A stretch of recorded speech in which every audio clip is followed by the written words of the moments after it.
In this episode, Mr. Barnes shares with us how him and his wife in 5 short months discovered the idea that they could become their own banker, all the way through underwriting, implementation, and already getting out of debt in 5 months. We had a great conversation. I enjoyed it. I know you will too. Thank you for listening.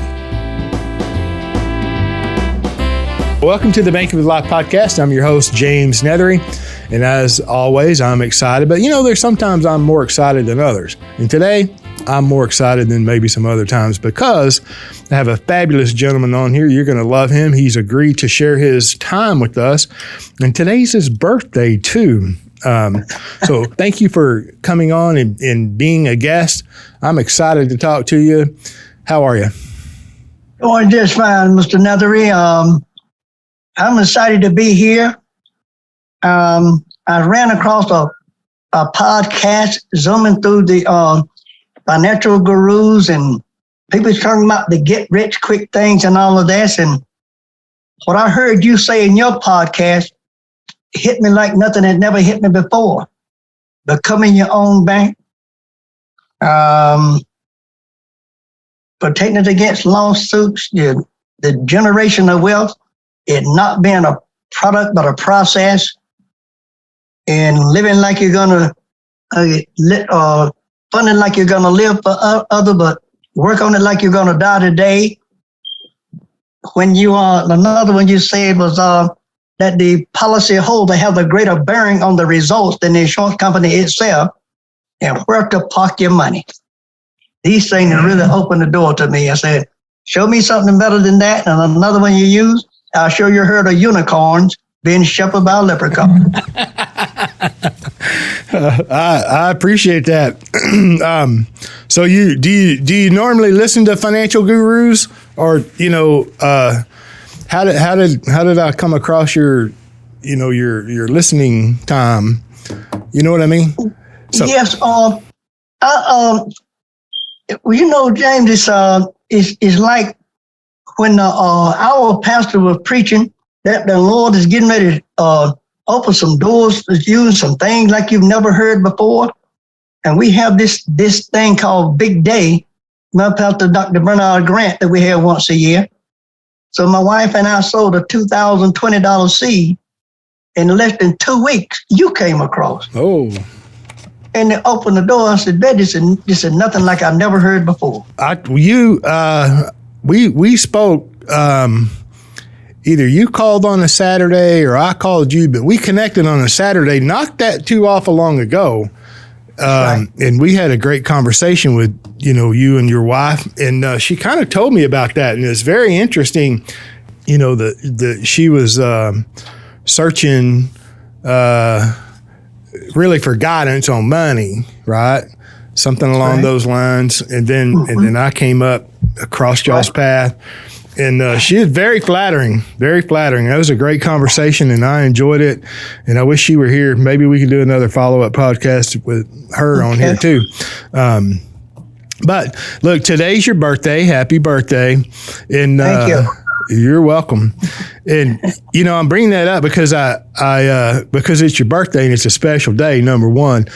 But in addition to that, we generally, when we're exposed to this idea that you can become your own banker, 4 things pretty much come to the surface and come out of people's mouths pretty quickly. And, one of them is, why haven't I ever heard of this? Can you really do this? Is it legal? And I wish I'd have known sooner, right? But invariably, we get calls and questions all the time. Am I too old for this? And it doesn't matter if somebody's in their 40s or 50s. They say, well, am I too old for this? Because everybody is under the assumption, which is partly true, life insurance is priced by age and health. No question. So as we get older, we think that, well, the price for the death benefit or for the quote unquote insurance is going to be astronomical and I can't afford it.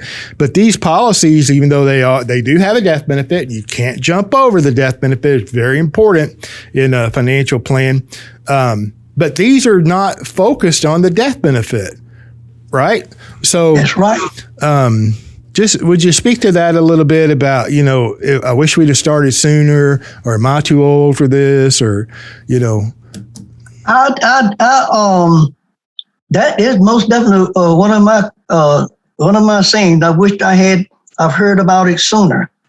How many companies that will introduce you to their 401ks and IRAs and something that's fluctuating in the market, and then it's not connected to that.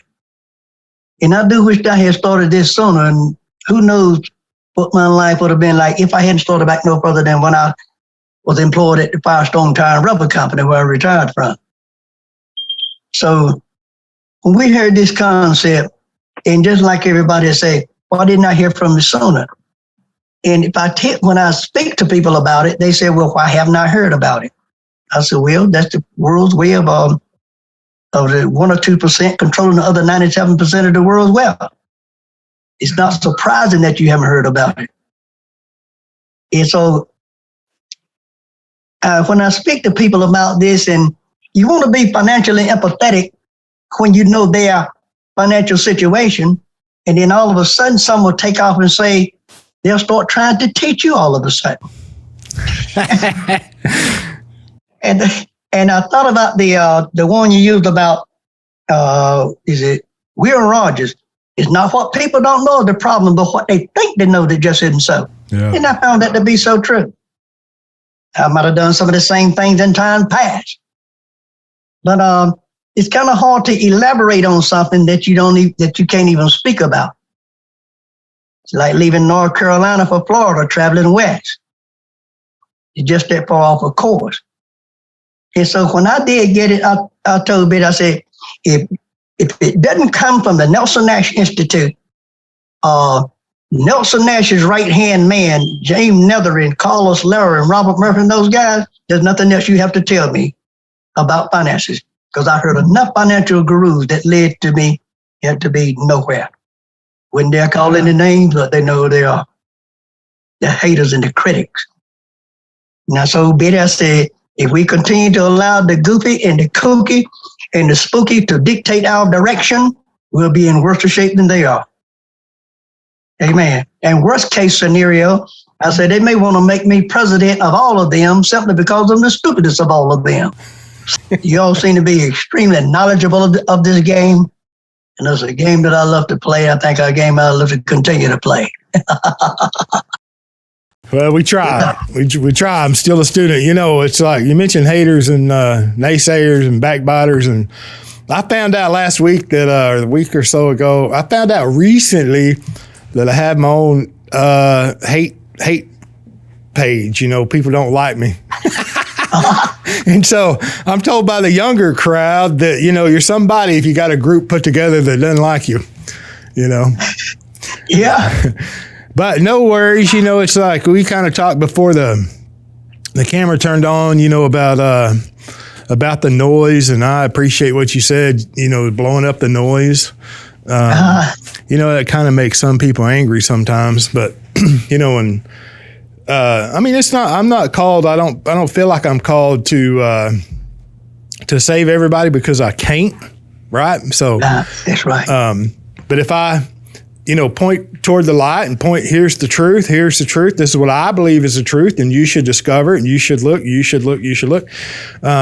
That's what I get up and try to do. But then, if there's a hole in front of your neighbor, and they're going to walk right off into the hole, shouldn't you call that out and say, hey, don't step in that? Does that make sense? Exactly. So, exactly. The guy digging the hole, of course, isn't going to like me. Right? He definitely will not. Right.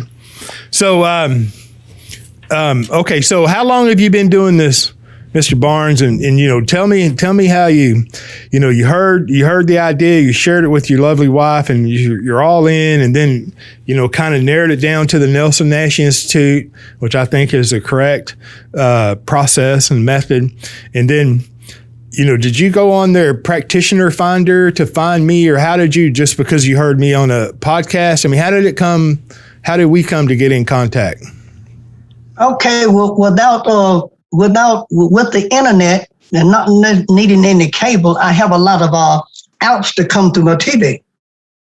And through a lot of the financial gurus, then one day I happened to see the infinite banking concept and becoming your own bank. After seeing that and listening to the F for about a week, not realizing what I've just heard, I was about to pay off next to my last bill, which was $5,180. I said, no, that would be a terrible thing to do right now. I went on and got with you guys, got set up, got my physical, got my policy, funded my account, turned around and got my loan and then paid them off. I told Vic, I said, now that's the way the concept works, like recapturing the interest. And from then on, studying on how when Jake set my accounting thing up and how to get into it, then we can see exactly how it works. And it works just like Mr. Neathery said. We don't be afraid to fund the policy. And with the loan, I've already made a payment back on my loan because I refuse to steal the peas. Preach. Oh my gosh. Don't steal the peas. It'll affect your policy with only you to blame. And so and I've told my wife, anything that people say they wish to contradict that, I said, I refuse to let people prostitute my thinking for their own vainglory. That will not happen because I'm being schooled now. It sounds like you're a true believer. It's like, it's either caught, it ain't taught. This is caught, And that's right. And I caught it. Like you said, when you said it's caught rather than taught, it just hit me so hard without a lot of explanation. And I remember what you said, if you don't get the concept, then the details won't even matter. That's true. So I'm sorry, go ahead. I just want to ask you, did you remember the late, great Kung Fu fighter Bruce Lee? Yeah, I remember him, yes. Him and, believe it or not, in the founder of the Jeet Kune Do style Kung Fu, do you know in one of his writing, he said almost the same thing that Nelson Nash said? No, I did not know. Teach me. It is more like elimination as well as accumulation. When he got to the part where it said, it's not a product, but a process. That the first Kung Fu fighters was the first Kung Fu generation of fighters. The second generation of Kung Fu was technicians. And the third generation of Kung Fu was a combination of the both. I like it. When Nelson Nash talking about not a product, but a process, I said, I wonder did Nelson Nash know Kung Fu? I said, but if he didn't, these guys are talking just alike. And obviously it's a concept that people suppose that should be easy to pick up on if you want it. But if you're like the rest of the world who feel like they need someone else to handle all of their money, then the other things won't even matter. That's right. There's no need to tell them. No. And one other thing, James, when Mr. Neathery, when I tell people about this, I give them my number. I don't get theirs. I tell them what to study. I give them your number. If a question I can't answer, then James Neathery and associates can answer it. So if I don't hear anything from them, then there's no more time wasted. But you can't run people down and try to feed it to them. You can't. Can't feed a running horse.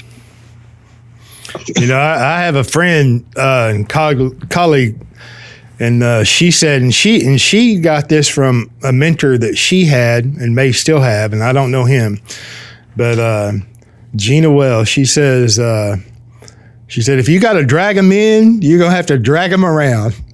I mean, it's like, and ain't that the truth, right?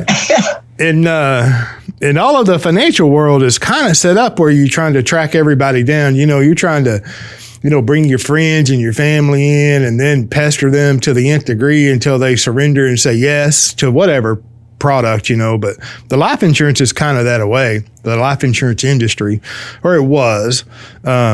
And I'm telling you what, it's a totally different paradigm to work with. only work with like-minded, free and independent thinking people. Oh my gosh, it's free contract among free and independent thinking people. And there is no dragging unless we're dragging each other, like iron sharpening iron, and working together and sharing concepts and reasoning together. There's not a sales kind of, when nobody wants to be sold anything, me among them. But everybody likes to buy the right thing, right? And beyond that, who really honestly doesn't want to become their own banker? It's sad. Mr. Neathery is like this. When I got the contract on the last vehicle that I bought, it had something like, Betty and I said, we are native bound man. The next one we buy will be bought through our own banking system. And when you say if you own an IBC designed, dividend paying mutual and life insurance policy with a mutual insurance company, you own and control the mechanism for banking. Through this last contract, I saw where on the interest, this so-called interest rate, but they were charging me $11 a day for interest. $11 a day times 365 days is $4,015. That's a lot. I said, whoa, there was a little more generous than that. It was $10.99 a day. And so that extra penny a day gave me $3.65 a year. So I told Betty, instead of paying $4,015, we'll pay $4,011.85. I said, let's give credit where credit is due. They were a little more generous than that. And by the end of the contract, we would have paid on a $47,000 loan, $67,167. In other words, when I figured it come to about $23,107 in interest. I said, that would never happen. So we backed out of the contract. And things have been better ever since. I started me paying a $900 a month car payment, I really paid $2,000 a month into my policy. If I can get it in there, as much as I can get anyway. Isn't that something? And if Nelson, $40,000 purchase item, whatever it is, automobile. I grew up, you could buy homes for that. Now, I know it's a different time. I get it. Yeah. But it roughly 10%, 10.99, right? If I heard that right, interest. That's right. Or $10.99 a day. I don't care what that interest rate was. That was $23,000 in interest on a $40,000 purchase. That's over 50% by volume. And Nelson used to talk about that often.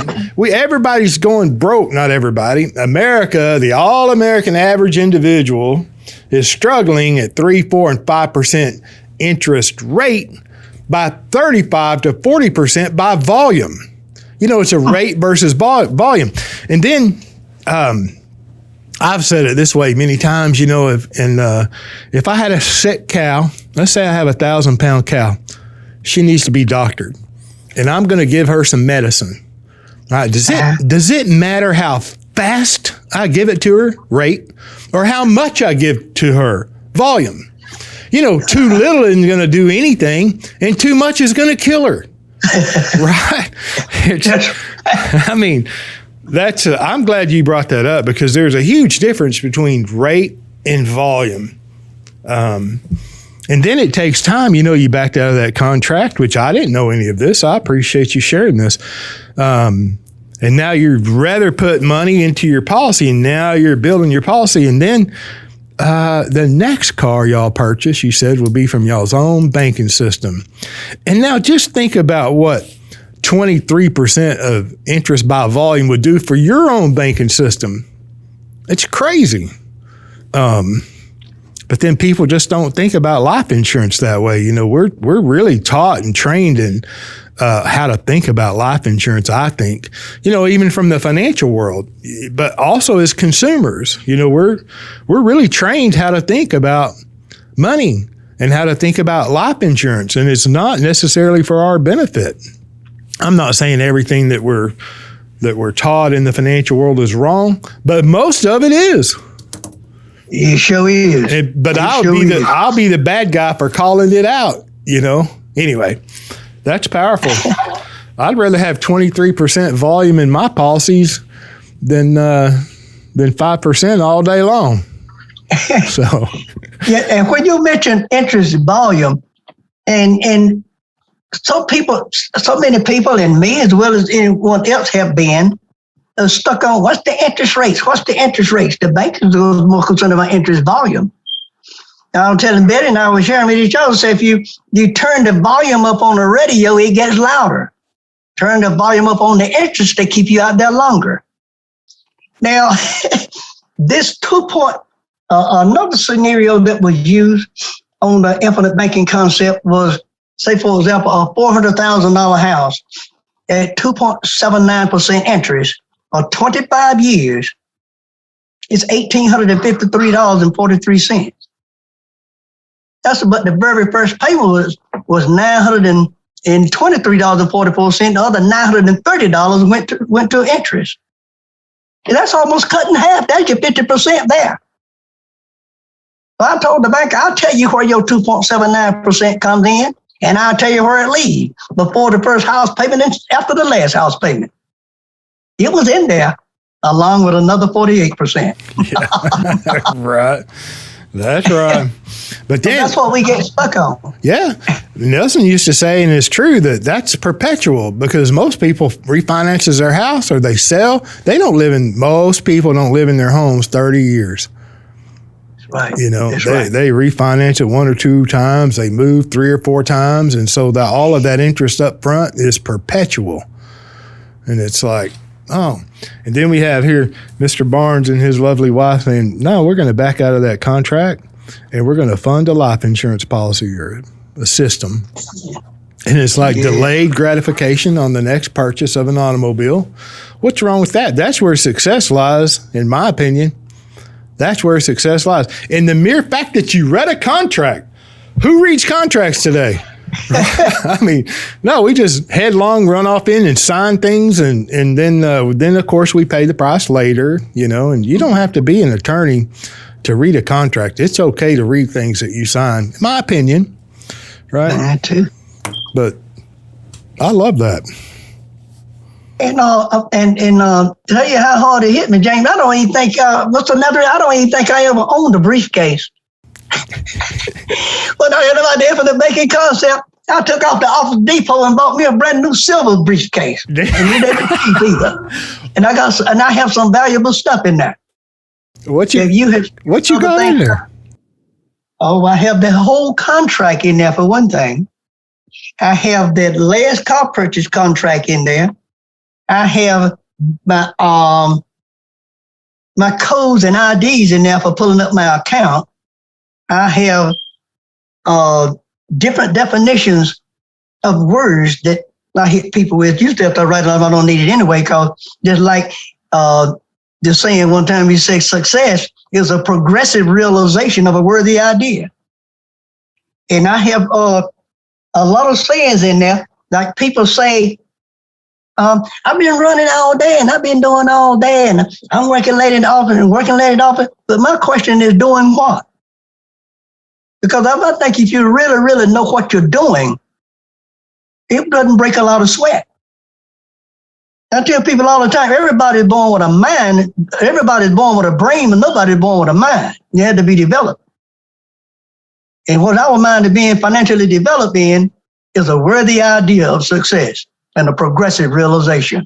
I love that. I tell you, and now, I tell you, Betty, sometimes when they say, am I doing this, am I doing this, but that's what I call mistaken movement for achievement. I'm working late in the office, more than that. And in many cases, it had broke up in many marriages and homes. A lot of it is an excuse to do other things. I'm not saying that. I know some businesses now pull you away from your family a lot, but in many cases, it's a good excuse, especially for a married couple to live like a single person, whatever the opportunity excels. If you really know what you're doing, it's I mean, like I say, in any cases where knowledge and wisdom is lacking, ignorance and stupidity will surely overrule. Amen. Yep. And so that's I go by this saying all the time. I think it's Proverbs 13:20 says, if you walk among the wise, you will be wise. But as a companion of fools will be destroyed. And I thought when we bought that car, I said, bet we done something so stupid that we make a tree struck by lightning look like a genius. We had to back out of that. And I said, I've done just as stupid. I said, because I usually say, if when I see people that stupid, I make no effort to bother to see which one of the three stooges is their father. So on the other hand, we just do the best we can and come out of that. Like our pastor say, you get in your lane, you stay focused, and you keep driving. I love that. Whenever dictate to you direction. I love that. I love that. So did and I don't want to beat him up too bad, but I know I'm asking the question I already know the answer to. Okay. Whenever you back out of the contract, however you did that, we made a mistake. We're not going to do that. We're not going to move forward. Did they try to make you feel like you were probably making a bad decision backing out of the contract and you're a big fool for not, going forward? Oh, yes. Put the big, heavy guilt trip on you, Heavy guilt trip. How's you working and what's with your finances and put like before you start, how's your credit? Not a bit. My question to them is, how's your grandma? And like you said, it backed out of the contract just a couple of days later, but it took them 2 months to come and get it. They didn't want it. It's increasingly apparent that they know the value is constantly descending. Yeah. They don't want the car back. They want the money. Yeah. I said, that's why I robbed the bank, to see if the tellers had some leftover lunch. Did I rob the bank? It's called where they keep the money. Yeah, right. Oh, my God. And they try to make it look like I was crazy to give it up. Sure. You're right. Yeah. Well, I bet you hadn't been walking since. No. Nope. We had one car that I've had it. Well, Betty had this car a little bit before I met her. We both been married 3 times. We couldn't see eye to eye on thing. And I was listening. In fact, my TV is on pause now on your February 14th, 2020 podcast with you and your wife. Oh, yeah. Yeah. Lovely wife. And I did we're good. driving a 2009 Toyota Avalon. And I'm almost about to forget. Mr. James Neathery. My utility bill, my internet, and my car insurance isn't due until August 2022.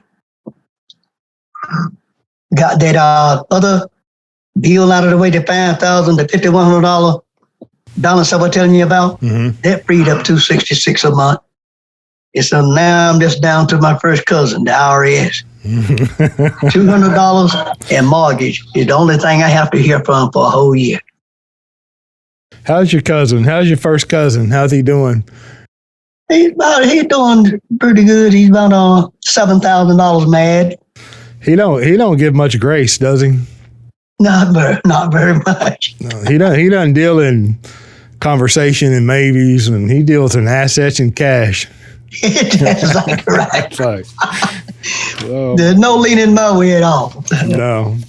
But this infinite banking concept has been a blessing to us like nothing I've never heard before. And it isn't anything that anybody, I don't think, will want to walk off from either way if they really understand how this thing can be. It may start out a little bit slow, but being in the process of eliminating all your banking and lending institution is what's a good feeling about it, seeing it down the road. And only you is the one that can stop it. That's what makes it so great. That's right. That's powerful too. That's powerful. And when you let other people, good, bad, or indifferent, knock you off your path, it's your fault. That's right. Right. It's like, you got to be a guardian of your mind, guardian of your heart. And if it's right, you put your hand to it, get to it, make it happen. If it's good enough to get started, it's good enough to follow through. Right? It sure is. And, you can take, everybody learns differently and at different speeds, visual, audio, people like to, read or combination thereof. But I think, and I think you'll agree with me, if you do your homework, you can do enough homework, reading, becoming your own banker, building your warehouse of wealth, how privatized banking really works. I happen to like the Banking with Live DVD. I mean, there's enough information that if you'll read and listen, you can make a decision whether it's good or not for you, right? And then, that's right. I'm just encouraging a certain amount of investigation. Whatever that is, investigate enough, investigate thoroughly for you, your family, this is for the listeners. And then make a decision, and then it's okay. I mean, that's really a lot of anxiety goes away whenever you have confidence in what you're doing. And your confidence, in my opinion, grows as you do it. As you apply this, as you, like you said, you got to think long range. There's no question. You can't be afraid to capitalize and then make the bankers go away. It took Nelson 13, 14 years to get rid of what he called the snakes and the dragons, right? and it's worth it. And then be honest. And it is. Don't steal the peas. I mean, what is wrong with that? Oh, it's life insurance, But look, did you have a challenge getting past the word life insurance? Oh, yes. I think that's where the Rogers. I think that's where that really kicked in and hit home. Will Rogers? Oh, yeah. Not what people don't know, but what they think they know that just isn't so. Yep. Mm-hmm. Because when you say life insurance, so many times I'll get cut off and people start telling me about life insurance. They're schooling me now. I said, well, I know. And I said, if you don't ask me my number, if you don't ask for these 3 letters, or how can I find it or get involved in it, then I know you're not interested. You just heard me talking. And the vast difference between hearing someone talking and actually listening, because you want to get the concept, you want to know how to get involved, rather than someone just handling things for me. Yeah. So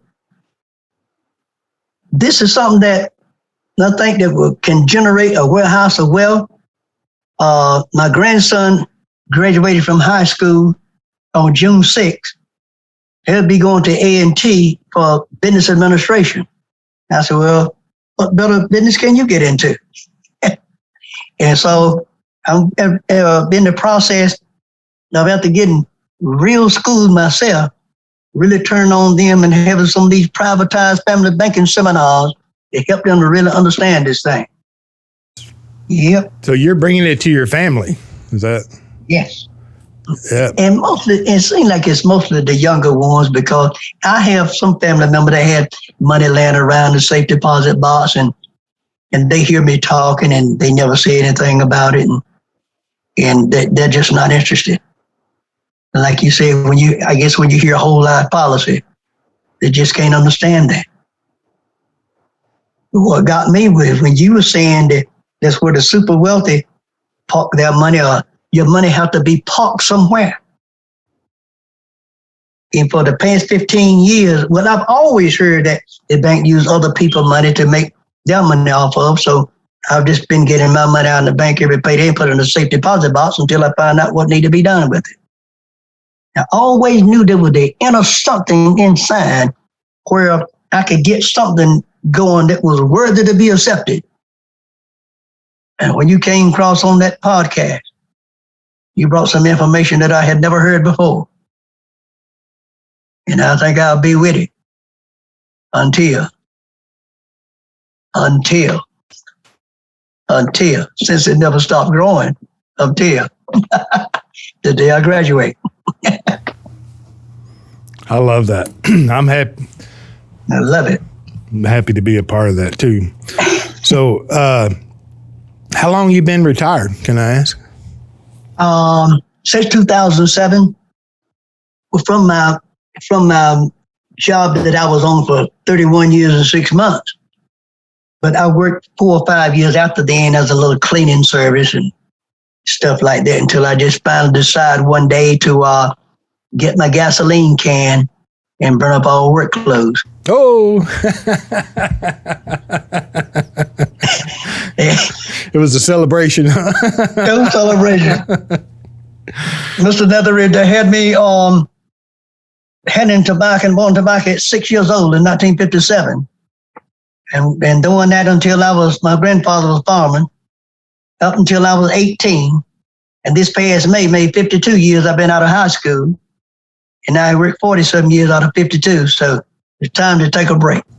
I hear you. Right. You know, Nelson's daddy was a sharecropper. And I don't know what they grew, but that's hard work when you're growing tobacco.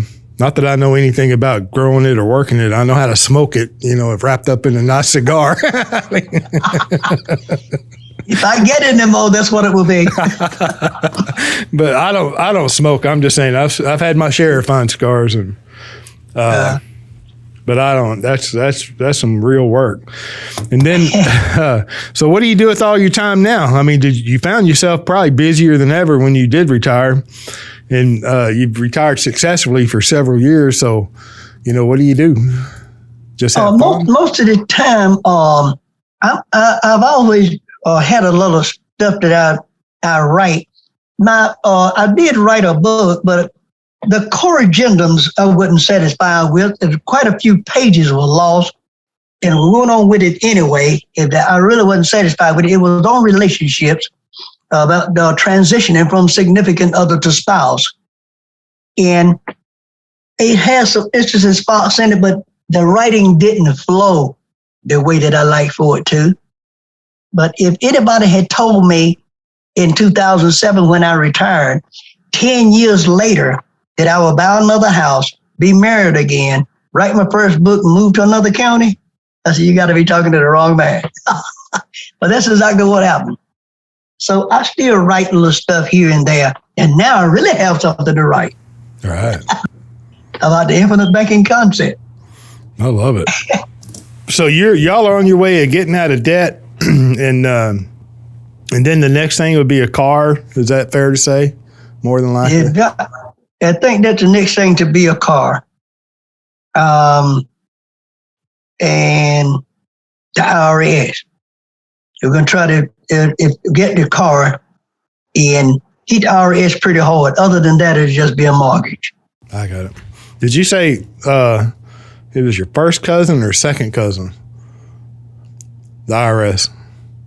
My first cousin. First cousin. That's too close. Is that too close? I call it my first cousin because they can reach out and hit me so hard. I love that. And so, other than that, they haven't been a problem as long as you keep feeding them. They pretty quiet.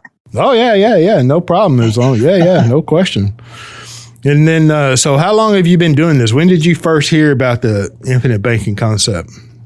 How long is that? I think about the last week of March. Of 2020 of this year? This year. Mm-hmm. 2021. 2021. Yeah. Sorry. I know what year it is. I'm sorry. Yeah, I heard about the last week of March, and then Betty and I got to talking about it and saw how well it sounded. And then Julie, Emily, somebody got me set up for my physical, scheduled my physical, and they came here and they done the blood work and all of this kind of stuff, even the EKG. I didn't think it could be done at the house, but they had a machine for that. And so after that, I think that during all this time, we were still studying. And I think my first, I think she said probably my first deduction would be somewhere around July 2nd, but we got it done time enough for mine to be done in June 2nd. And so I got that in, and then it wasn't too long. Then I said, she said I couldn't get one policy a year. And Miss Julie said, well, if you have that kind of money laying around, you might as well start that policy. Yeah. So then we got Betty involved, and her account and everything is set up. So other than that, the past 4 months has really been a joyous 4 months. That's awesome. I mean, you've been studying so it's almost like stacking time. I mean, you're moving forward and studying, but that's 5 months from March to August. That's 5 months from discovery, hearing about the idea, beginning the learning process, and then going through making even contact with us, and then going through the application, the underwriting, the delivery, funding, paying the premium. It's all conversation till somebody writes a check. You write the check, and then you get loans to send creditors down the road, send them packing. That's right. That right there is somebody who's made a decision to move forward and then put their hand to the plow and didn't look up. So good job, sir. Thank you. You're welcome. Yeah, thank you all. That's powerful. Yeah. And I think I've already maxed out my policy. Right. Well, maybe we could work on a second one. I don't know. I have to wait another year, right? No, you don't have to wait by a year. No. I don't know. Okay. If we conveyed that, that's not right. You can buy. No. We're only limited. We're all only limited by our age and our income, right? So the total death benefit that any of us can have is a factor of our age and our income or our net worth. Maybe I don't have an income, but I'm worth, $500,000. I can have 1 times my net worth in face amount. Then you just work backwards from there. How much premium can I pay without exceeding that limit? But no, you could if it makes sense and it's got to make sense. But you can buy more than one policy in a year, no question. Yeah. Okay. Well, I maxed out this one. Good job. I attempted to click in $1,600, but it only said I could put in $1,361. And so I kept running. So I called the company and said, yes, so you about maxed out. So I took the other $300 and put in Bet's policy. Perfect. Yeah. Put hers in. So, and I think if I'm not mistaken, I think Emily said that she could put in, well, what would be took out for the next 4 months, September, October, November, and December, will be $1,900. Perfect. For Betty. And so we should have that by November.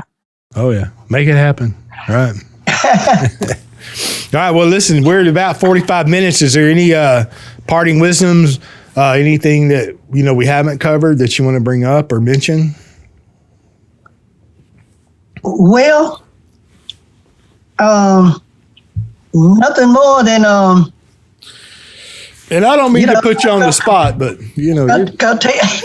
continue to do what I'm doing, and just enjoy doing what I'm doing, and I'll do what I can to continue to inform other people. And like I said, when you are financially sympathetic about other people concerned, if they want to hear it, I'm ready.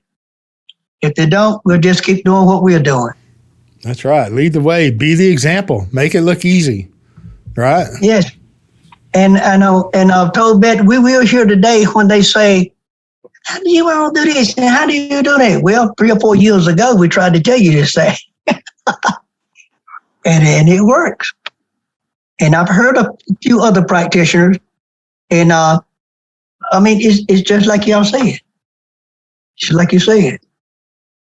So the noise part, I offered to tell one fellow that that sold life insurance, and he flooded me for the next week trying to sell me an insurance policy.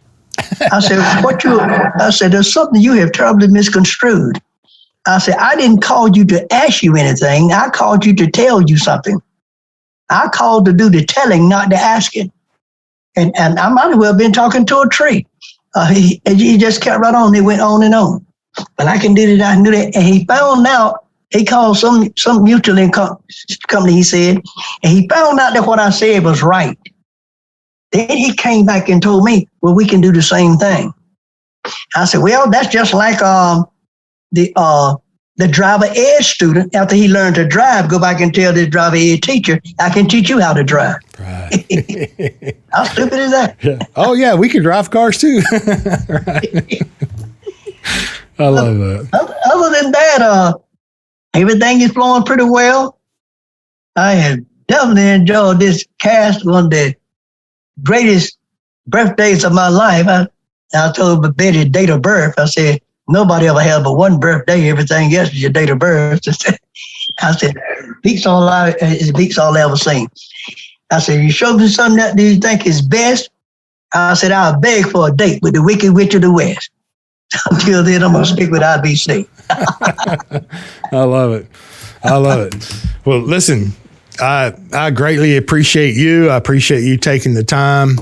I mean, you're just a joy, and we're just celebrating your birthday today, right? So, you know, like I said, happy birthday. Tell Betty I said hello, and thank you for sharing with us.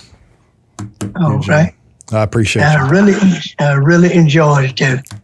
I really have. Me too. All right. Well, have a good rest of your day, sir. All right. All right. You too now. All right. Thank you, Eugene. I appreciate you.